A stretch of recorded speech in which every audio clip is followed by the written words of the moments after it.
Part 6. Listening to Viewpoints. You will hear a report once. It is about 3 minutes long. After the audio, 6 questions will appear. Choose the best answer for each question from the drop-down menu.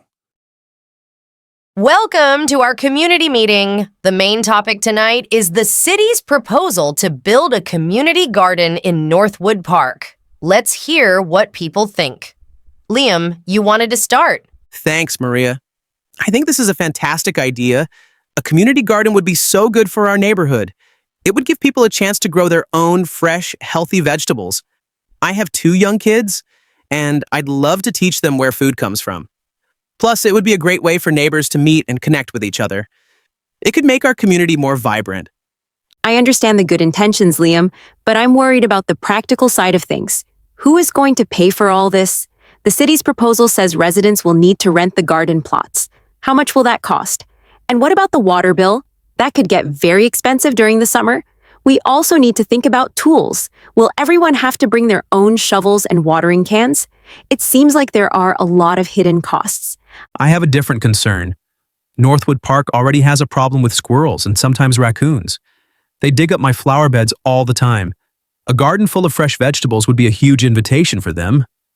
I'm worried it will just make the pest problem worse for everyone living near the park. Also, what happens if someone rents a plot and then doesn't take care of it? An area full of weeds would look awful and be a bad reflection on our neighborhood. Those are valid points. For the cost, the rental fee for the plots could be small, just enough to cover the water.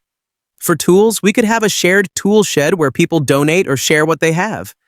And to David's point, we could form a small volunteer committee. This committee would create rules for the garden. For example, a rule could be that you lose your plot if you don't keep it clean. This would ensure the garden stays tidy.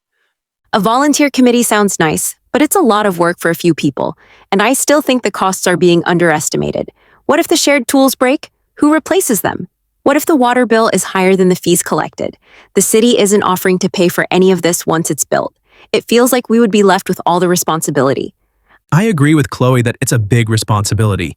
Maybe we could start with a very small trial area. Just 5 or 6 plots to see how it goes. If we can manage that successfully for a year, then we can think about expanding it. We need to be sure we can implement the rules effectively before we commit to a large-scale project. Okay, thank you all for your perspectives. We have some strong support for the garden's community benefits, but also serious concerns about costs, management, and pests. We'll take all these points into consideration.